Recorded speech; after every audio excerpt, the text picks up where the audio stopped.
क्योंकि आज आधुनिक भारत में भारत डॉक्टर बाबा साहेब अम्बेडकर जी के संविधान से चल रहा है। आज भारत में प्रजातंत्र है, राजतंत्र नहीं है। और आज के समय में कम से कम ऐसी बातें जो महिला विरोधी हो, जो दलित विरोधी हो, ऐसी बातों का बिल्कुल बायकॉट सभी को करना चाहिए। केवल दलित, पिछड़े, आदिवासी क्यों विरोध करें? इन गुंडों को तो सबक सिखाना पड़ेगा। इन गुंडों को देश के लोग सबक सिखाएंगे।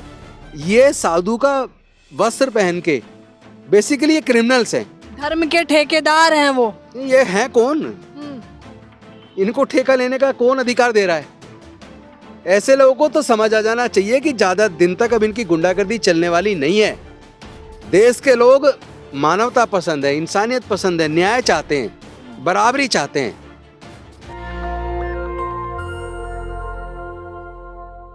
नमस्कार, मैं ज्योति यादव आप सभी का नेशनल दस्तक पर स्वागत करती हूं। आप देख रहे होंगे कि रामचरितमानस का जो विवाद है वो थमने का नाम ही नहीं ले रहा।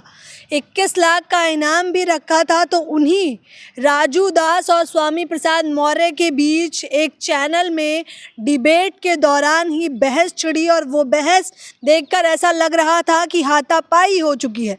इसी विषय पर मेरे साथ चर्चा करने के लिए राजेंद्र पाल गौतम जी मौजूद हैं, जो किसी परिचय के मोहताज नहीं है। तो बिना देर करे मैं शुरुआत करना चाहूँगी। सबसे पहले मैं आपका स्वागत करना चाहूँगी जी।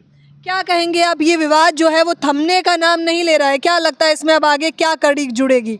वैसे तो इसमें कोई विवाद होना नहीं चाहिए, क्योंकि जिन ग्रंथों के अंदर देश की महिलाओं के खिलाफ, देश में अनुसूचित जाति, जनजाति, पिछड़ा वर्ग जिनको शूद्र बोलते हैं, उसके खिलाफ जिन ग्रंथों में लिखा हुआ है, उन ग्रंथों का तो बायकॉट होना जरूरी है, लाजमी है। क्योंकि आज आधुनिक भारत में भारत डॉक्टर बाबा साहेब अम्बेडकर जी के संविधान से चल रहा है। आज भारत में प्रजातंत्र है, राजतंत्र नहीं है। और आज के समय में कम से कम ऐसी बातें जो महिला विरोधी हो, जो दलित विरोधी हो, ऐसी बातों का बिल्कुल बायकॉट सभी को करना चाहिए। केवल दलित, पिछड़े, आदिवासी क्यों विरोध करें? केवल महिलाएं आप क्यों लोग विरोध इतना करें? समझदार नहीं है ना कि आपको अर्थ समझ आ जाए। ताड़ना का मतलब देखना था और आप ढोल गवार शूद्र पशुनारी सकल ताड़ना के अधिकारी का मतलब ही कुछ और निकाल रहे हैं। देखिए, हमने एक वकील के तौर पे ऐसे केस किए हैं जिसमें लड़की ने आरोप लगाया लड़के पे, ये मुझे ताड़ रहा था। लड़की ने उस लड़के पे मुकदमा दर्ज करवा दिया। तो ये ताड़ने का मतलब अगर शिक्षा देना है, जो उन्होंने अभी अर्थ बदला है कि ताड़ने का मतलब तो शिक्षा देना होता है, और कोई कह रहा है ताड़ने का मतलब देखना होता है। मुझे लगता है कि ऐसे लोगों को अपनी बुद्धि दुरुस्त करनी चाहिए। अगर ताड़ने का मतलब शिक्षा है तो वो शूद्र के स्थान पर ब्राह्मण लिख ले, है ना? तो ये अर्थ का कुतर्क कर रहे हैं, गलत बात को गलत कहने की बजाय। आपको क्या लग रहा है कि क्या अर्थ है उसका, क्या समझाना चाहते हैं आप जनता को? मैं एक ही बात समझाना चाहता हूँ, कोई भी बात जो मानवता के विरोध में हो, जो इंसानियत के विरोध में हो, जो महिला विरोधी हो, ऐसी सब बातों का विरोध देश के सभी लोगों को करना चाहिए, चाहे कोई किसी भी धर्म को मानने वाले हों। जब जब लोग ऐसी गलत बातों के समर्थन में उतरेंगे, तब ये वैचारिक युद्ध तो होना ही है। आस्था को ठेस पहुंचा दिए हैं ऐसा बोल के। देखा नहीं, 21 लाख जीभ काटने वाले को 21 लाख, गर्दन काटने वाले को 500। ये कौन है जो सुपारी दे रहे हैं? इन गुंडों को तो सबक सिखाना पड़ेगा। इन गुंडों को देश के लोग सबक सिखाएंगे। ये साधु का वस्त्र पहन के बेसिकली ये क्रिमिनल्स हैं, धर्म के ठेकेदार हैं वो। ये हैं कौन? इनको ठेका लेने का कौन अधिकार दे रहा है? ऐसे लोगों को तो समझ आ जाना चाहिए कि ज़्यादा दिन तक अब इनकी गुंडागर्दी चलने वाली नहीं है। देश के लोग मानवता पसंद है, इंसानियत पसंद है, न्याय चाहते हैं, बराबरी चाहते हैं। देश के लोग ऐसे किसी भी ग्रंथ को या ऐसी किसी भी बात को स्वीकार करने के लिए तैयार नहीं है। और जो लोग मेरी गर्दन काटने पर इनाम रख रहे थे, स्वामी प्रसाद मौर्य जी की गर्दन काटने पर इनाम रख रहे थे, चंद्रशेखर यादव जी की जीभा काटने पर इनाम रख रहे थे, ऐसे लोगों को अब समझ आ जाना चाहिए कि अब देश, भारत का जो शासन है वो भारत के संविधान से चल रहा है। ऐसे लोगों को, इसका मतलब कानून का कोई डर नहीं है, वो लोग देश के संविधान को नहीं मानते, तो ऐसे लोगों को देश के लोग सबक सिखाएंगे। अभी भी समय है, उनको रास्ते पे आ जाना चाहिए, धमकी वमकी देना बंद करें। और हम स्वामी प्रसाद मौर्य जी के साथ, चंद्रशेखर आप साथ खड़े रहेंगे, आपका भी विरोध करेंगे। तो कोई बात नहीं, अपने कोई डर नहीं है। ऐसे लोगों से डरेंगे तो देश कमजोर हो जाएगा, फिर देश फिर से गुलाम हो जाएगा। जब देश को बचाने की बात आएगी तो पहले देश के संविधान को बचाना होगा, और देश के संविधान को बचाने के लिए जो भी विरोध करे करने दो, जो भी कुर्बानी देनी पड़े हम देंगे, लेकिन न्याय की इस लड़ाई को अब अंजाम तक पहुंचा के छोड़ेंगे। अच्छा, एक न्यूज चैनल के दौरान ऐसी घटना हो जाना, मुझे लगता है कि ये जो न्यूज चैनल है एबीपी, इसके खिलाफ मुकदमा दर्ज होना चाहिए। उनके चैनल पे उन्होंने स्वामी प्रसाद मौर्य जी को आने के लिए प्रेशराइज किया, और वो गुंडे लोग औजार लेके, फरसा लेके, तलवार लेके आ रहे हैं मारने के लिए। क्या ये षड्यंत्र क्या एबीपी न्यूज वालों ने रचा था क्या? नहीं तो फिर अगर उन्होंने नहीं रचा तो उनको खुद मुकदमा दर्ज करवाना चाहिए। अच्छा, आपको ऐसा लग रहा है कि वो भी शामिल थे? भैया तो शामिल है, नहीं तो फिर एबीपी न्यूज वाले खुद मुकदमा दर्ज करवाए ना, कि स्वामी प्रसाद मौर्य जी के मारने के लिए कौन लोग थे जो हथियार लेके आए। आप चैनल पे डिबेट करा रहे हो या फिर वहां किसी को मारने का मौका दे रहे हो? लेकिन आस्था को तो ठेस पहुंच गई है। देखा नहीं कितने सारे साधु, हमारे लोगों की रोज मूंछ रखने पे हत्या हो रही है, गड़ा छूने पे हत्या हो रही है, मंदिर प्रवेश करने पे हत्या हो रही है। तुम्हारी आस्था, हमारी आस्था की वो इज्जत नहीं है क्या? तुम्हारे तो गाय, किसी पर आरोप लगा कि इसने गाय को मारा, इसी पे लोग उसको जान से मार देते हैं, और यहाँ हमारे लोगों की हत्या हो जाती है तो भी कोई साथ में खड़ा नहीं होता। न्याय की भी लड़ाई में साथ नहीं आता कोई। कह रहे नहीं चलेगा ज्यादा दिन तक। 21वीं शताब्दी में ऐसा कुछ नहीं होता जैसा आप बता रहे हैं। वो तो जो बीत गई सो बात गई। कौन कह रहा है? हाँ। कौन कह रहा है? आए दिन कहते रहते हैं, मोदी जी खुद कहते। बात गई होती तो फिर ये अयोध्या में क्या हो रहा है? किस लिए फिर बाबरी मस्जिद को तोड़ के राम मंदिर बनवाया गया? अगर बीत गई बात गई करोगे तो फिर तो पुरानी सब चीज़ को छोड़ो, आगे बढ़ो, देश को आगे बढ़ाओ। देश में प्रेम चाहिए, अमन चाहिए, शांति चाहिए, भाईचारा चाहिए। देश में लोगों के अंदर कानून का डर होना चाहिए, कानून के प्रति इज्जत होनी चाहिए, तो देश बचेगा। लेकिन ऐसे लोग देशद्रोही हैं, ये देश को फिर से गुलाम बनाना चाहते हैं, ये लेकिन हम होने नहीं देंगे। अच्छा, मोदी जी पे क्या लग रहा है कि सबका साथ सबका विकास कितना सही ट्रैक पे चल रहा है? सबका साथ लो और अपने दोस्तों का विकास करो। देश के जितने बड़े संस्थान थे, चाहे इंडियन रेलवेज हो, चाहे एयरपोर्ट्स हो, चाहे ओएनजीसी हो, चाहे एलआईसी या अन्य इंश्योरेंस कंपनी हो, चाहे बैंक्स हो, चाहे आईटीडीसी के होटल हों, देश के तमाम बड़े बड़े नवरत्न कंपनी बेच दी। जो हजारों करोड़ कमा के सरकार को देती थी वो घाटे में कैसी चली गई? जो उनका नेतृत्व कर रहे थे वो मैटरधारी, वो मेरिट वाले लोग कहाँ हैं? ये तो आप 24 को लेकर मुद्दा बना रहे हैं मोदी जी की छवि खराब करने के लिए। मोदी जी खुद अपनी छवि नहीं संभाल पा रहे, क्योंकि वो बोलते कुछ है, करते उसके उलट है। उन्होंने कहा था सबके अकाउंट में 15 लाख रुपए आएंगे, नहीं आए।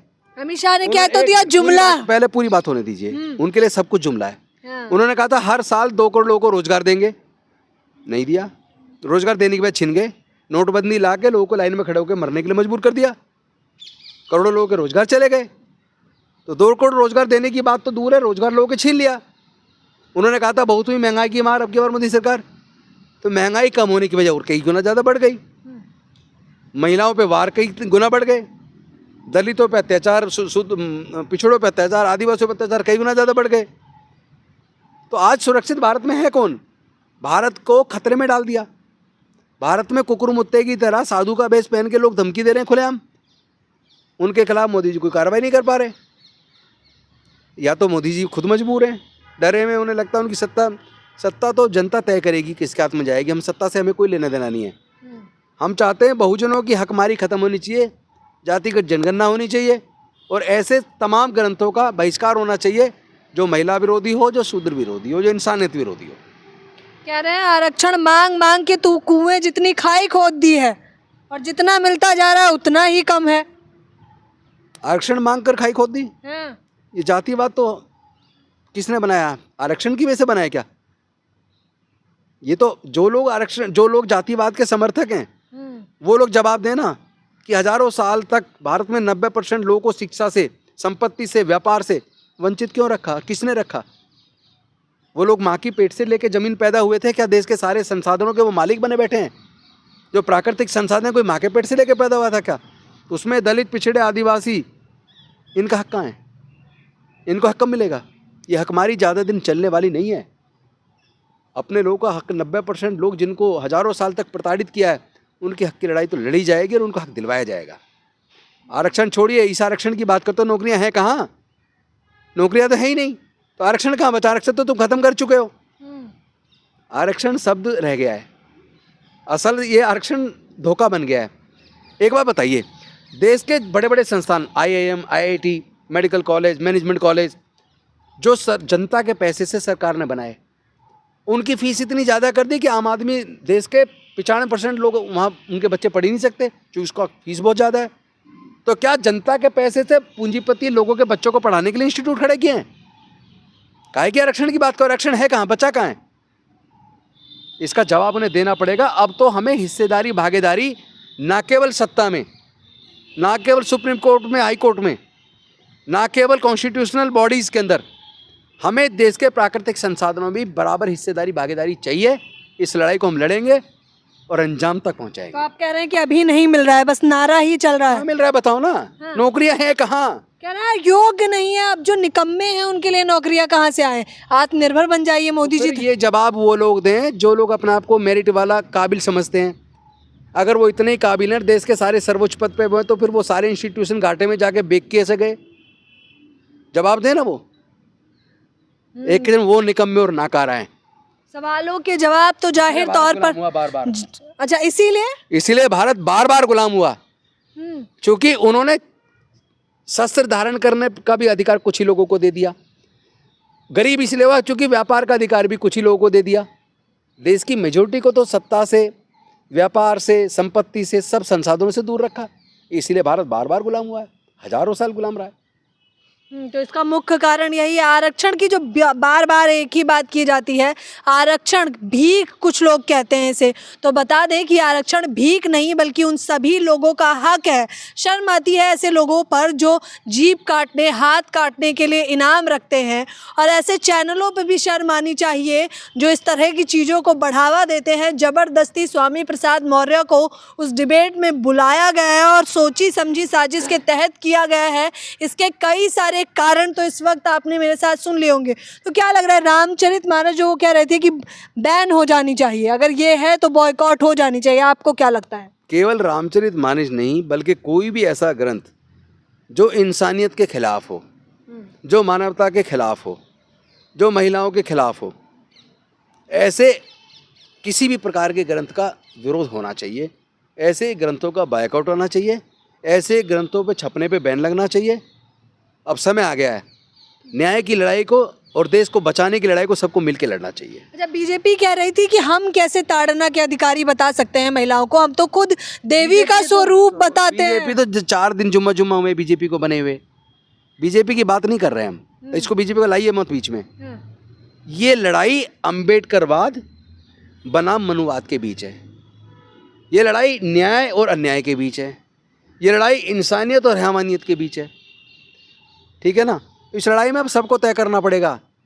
जो मानवता पसंद लोग हैं, न्याय पसंद लोग हैं, वो लोग इधर आ जाएं। वो संविधान पसंद लोग हैं, संविधान बचाना चाहते हैं, वो लोग इधर आ जाएं।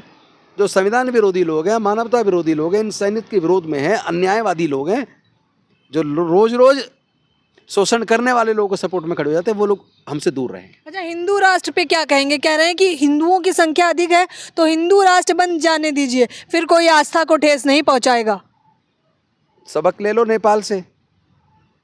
नेपाल ने तो भारत से सबक लेके सेकुलरिज्म अपना लिया।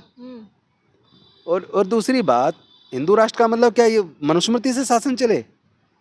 तो मनुस्मृति का शासन चलेगा देश में, महिलाएं फिर से गुलाम, आदिवासी फिर से गुलाम,